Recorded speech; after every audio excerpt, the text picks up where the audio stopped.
بسم اللہ الرحمن الرحیم وبہ نستعین خیر الناصرین و معین۔ 4 جون 1989 میں جو انقلاب اسلامی کے رہبر قائد امام خمینی علیہ الرحمہ نے سرزمین ایران میں اس انقلاب کو ایجاد کیا، جو انقلاب برپا ہوا، یہ انقلاب صرف ایرانیوں کے لیے نہیں ہے، ایرانی قوم نے بڑھ چڑھ کے انقلاب لائے، لیکن یہ انقلاب پوری دنیا والوں کے لیے ہے، مظلوموں کے لیے ہے، ظالم کے خلاف ہے، اور الحمدللہ ایسے بزرگ شخصیات کو ہر سال یاد کرنے سے قوم میں بیداری آتی ہے، چونکہ ہزاروں سال نرگس اپنی بے نوری پہ روتی ہے، بڑی مشکل سے ہوتا ہے چمن میں دیدور پیدا، تو بہت کم ایسے لوگ ہیں، ورنہ ہمارے پاس 57 کنٹریز ہیں۔ ابھی آپ نے دیکھا، کوئی بولنے کی ضرورت نہیں ہے، یہاں پر امت مسلمہ کے نام پر، رہبر مسلمہ کے نام پر جو ہے آج ظالموں کا ساتھ دے رہے ہیں، فرعون کا ساتھ دے رہے ہیں، پیسے سے جھک جھک کر سلامی دے رہے ہیں، اور اپنی عورتوں کو ننگی لے جا کر استقبال کے نچایا جا رہا ہے، اس طریقے سے ہے، اور غزہ یہاں پہ جل رہا ہے، کوئی ایک روٹی کا ٹکڑا دینے والا نہیں ہے۔ ایسے حالات میں ہر دور میں، ہر زمانے میں خمینی کی ضرورت ہوتی ہے، یہ خمینی جو ہے لوگوں کو بیدار کرے، بس شرط یہ ہے کہ انسان جتنا اندر سے مضبوط ہوگا ایمان کے اعتبار سے، روحانی اعتبار سے، اتنا ہی قوم کو مضبوط کر سکتا ہے۔ یہ افتخار ہے، امام خمینی کی سوچ جو بھی رکھے گا وہ زمانے پر بھاری پڑ جائے گا۔ ظالم کے آنکھ میں آنکھ ڈال کے بات کرنا، کلمت حق عند سلطان الجائر ہوا جہاد الاکبر، جہاد اکبر، ظالم بادشاہ کے سامنے حق بیانی کرنا، یہ جناب ابراہیم پیغمبر، موسیٰ پیغمبر، عیسیٰ پیغمبر اور ہمارے آخری نبی صلی اللہ علیہ وسلم کی یہ سیرت ہے کہ کفار قریش کے سامنے آنکھ میں آنکھ ڈال کر بات کرنا، سر تن سے جدا ہو جائے، لیکن ہم جو ہے کبھی تسلیم ہونے والے نہیں ہیں۔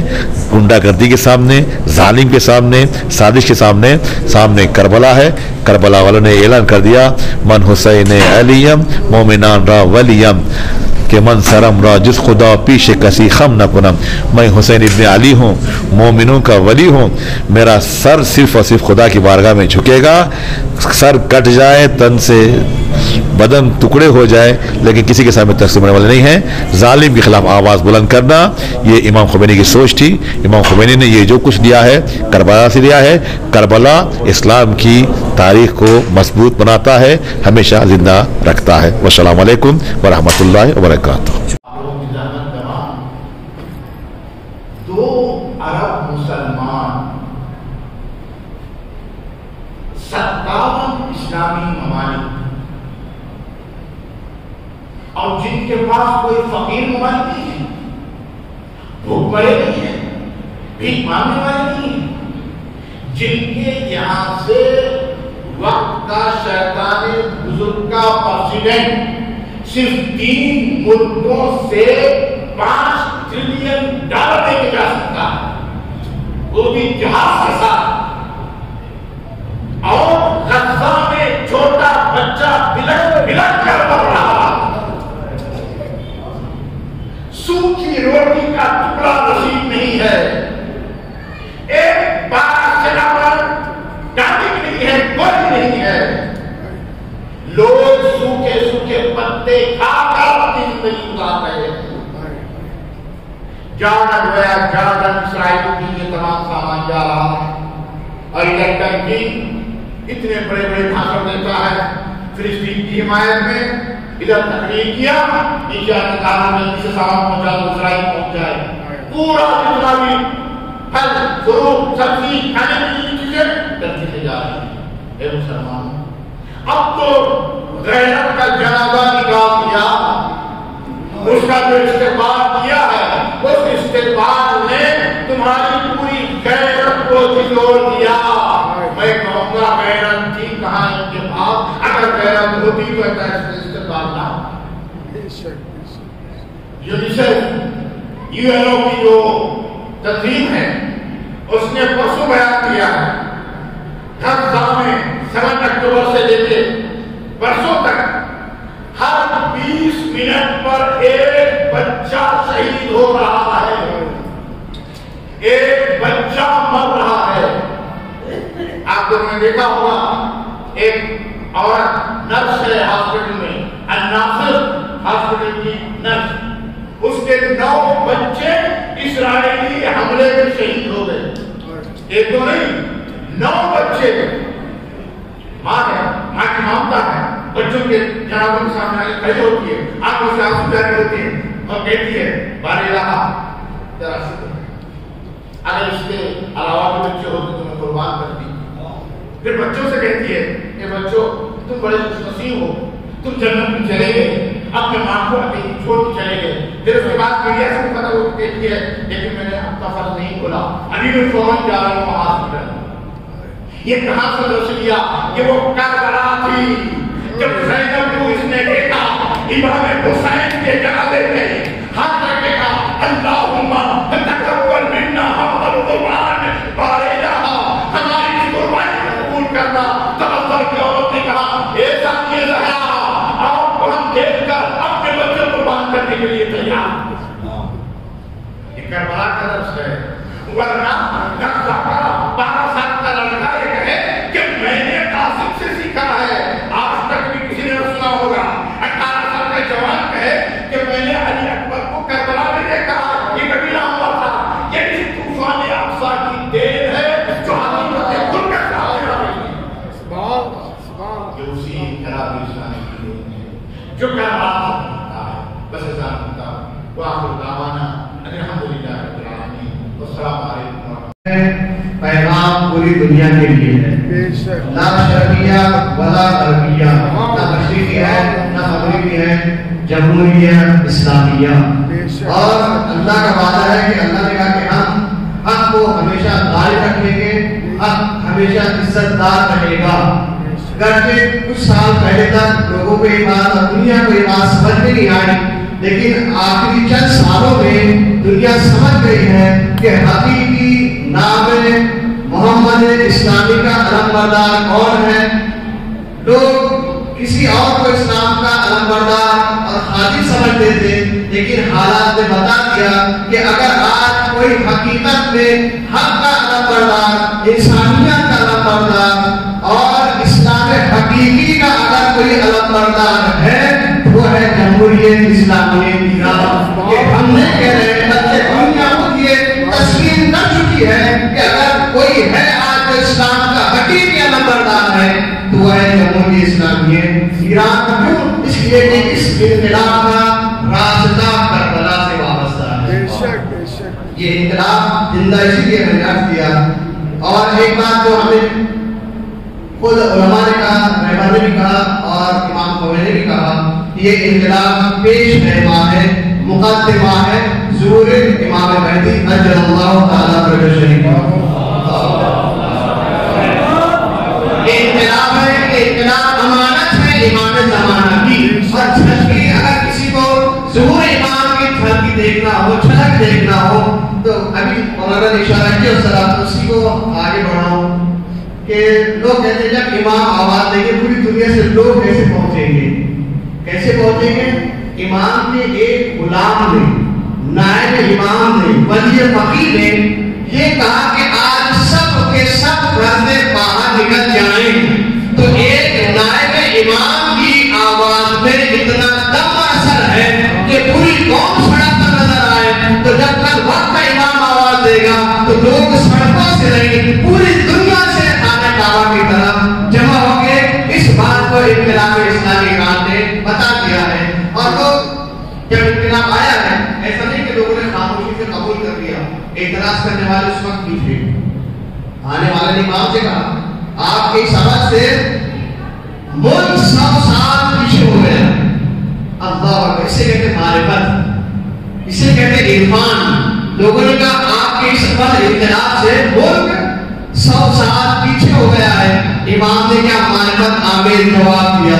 مجھے افسوس اسی بات کا ہے کہ ملک صرف 100 سال پیچھے ہوا ہے، میں اسے 1400 سال پیچھے لے جانا چاہتا تھا. ذرا غور کیجیے جملے پر امام نے کیا کہا، 1400 سال پیچھے لے جانا چاہتا تھا کہ صرف 100 سال پیچھے ہوا ہے. آئیے میں بڑی مومنین کرام، یہ عظیم شخصیت جس کی تصویر آپ دیکھ رہے ہیں، اس کی تصویر صرف بیانات میں نہیں ہے، کاغذوں میں نہیں ہے، اشتہاروں میں نہیں ہے، اپنے کسی ملک میں نہیں ہے، بلکہ جہاں جہاں بھی اس دنیا میں کسی بھی خطے پر کوئی بھی انسان پسند کسی بھی مذہب سے تعلق رکھنے والا انسان ہے، اس کے دین میں اس کی وجہ ہے، وجہ یہ ہے کہ ابھی قبلہ نے عرض کیا ہمارے بزرگ جناب واقف صاحب نے، جناب سید ڈاکٹر صدر صاحب کے حوالے سے رحمۃ اللہ علیہ کے حوالے سے، کہ انہوں نے بتایا کہ کسی بھی انقلاب کے لیے رسول کا، پیغام کا اور پیغامبر کا دونوں کا معیاری ہونا بہت ضروری ہے، پھر قوم کا بھی جو ساتھ دینے والی ہے۔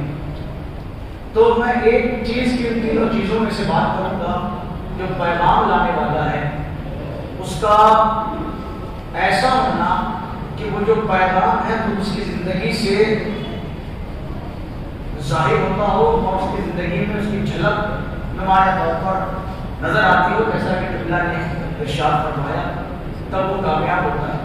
لیکن وہ جو پیغامبر ہے، وہ جو رسول ہے، وہ جو پیغام لانے والا ہے، وہ جو انقلاب برپا کرنے والا ہے، اس کے اندر یہ صلاحیت کہاں سے آتی ہے کہ اس کے اندر وہ اس کا پیغام خود ایک جیتی جاتی تصویر بن کے ابھر آئے، وہ طاقت کہاں سے آتی ہے؟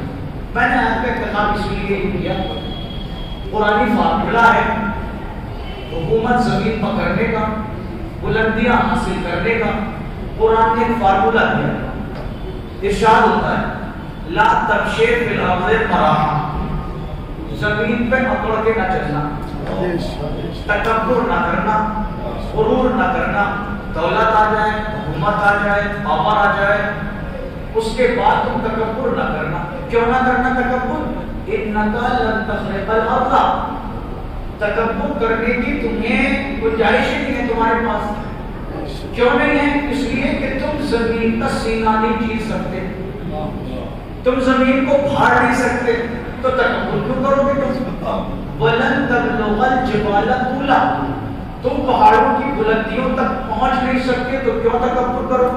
تو کیا مطلب ہے کہ جو پہاڑوں پر چڑھ رہے ہیں لوگ، پہاڑوں کی بلندیوں پہ جا کے تکبر کر سکتے ہیں؟ جو زمین کو چیر دیں کدال سے، پکڑے سے، ہل سے، کسی بھی چیز سے، تو چیر تو دیا نا کہ وہ تکبر کر لیں۔ کیا یہ مطلب ہے قرآن کا؟ نہیں، قرآن کے ظواہر حجت ضرور ہے، مگر قرآن کے ظاہر کا باطن بھی ہے، باطن کا پھر باطن ہے، پھر باطن کا باطن ہے، اور وہ باطن ائمہ نے سمجھایا، اہل بیت نے سمجھایا، اہل بیت کے مدرسے کے علاوہ کہیں قرآن کا باطن کسی کی سمجھ میں آنے والا نہیں۔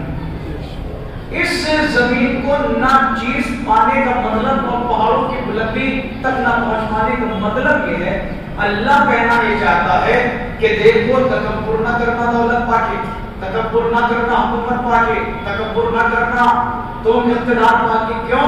لن تخرق الارض، زمین کو تم چیر نہیں سکتے۔ چیر نہ سکنے کا مطلب یہ ہے کہ تم زمین پر تکبر کے ذریعے سے حکومت برپا نہیں کر سکتے، تم زمین پر اقتدار حاصل نہیں کر سکتے، اور پہاڑوں پر چڑھنے کا مطلب یہ ہے کہ تم بلندی نہیں حاصل کر سکتے، تم عزت نہیں حاصل کر سکتے، تم احترام اور وقار نہیں پا سکتے تکبر کر کے۔ مطلب کیا ہوا؟ اگر تمہیں زمین پر حکومت چاہیے، اگر تمہیں اپنی سربلندی چاہیے، اگر تمہیں عزت چاہیے، اگر تمہیں وقار چاہیے، تو تمہیں تکبر چھوڑ کے انکساری کو اپنانا پڑے گا، تمہیں اخلاق کو اپنانا پڑے گا۔ اگر تواضع کرو گے تو تم زمین بھی چیر ڈالو گے، یعنی زمین پر بھی حکومت کر لو گے، اور تمہیں عزتیں بھی نصیب ہو جائیں گی، تمہیں بلندیاں بھی نصیب ہو جائیں گی۔ حضرت آیت اللہ روح اللہ الموسوی الخمینی تابصرات نے اس آیت کے اوپر اپنے عمل، اپنے کردار سے عمل کر کے بتایا ہے، اور اس آیت کا ایک مصداق بن کے بتایا ہے کہ کیسے زمین پر حکومت حاصل کی جا سکتی ہے، کیسے دنیا میں سربلندی حاصل کی جا سکتی ہے۔ وہ جو میں نے عرض کیا تھا نا کہ وہ جو پیغمبر کو اس پیغام کی جو عظمت ہے اس کے کردار سے، اس کی ذات میں جھلکنا چاہیے، وہ طاقت کہاں سے آتی ہے؟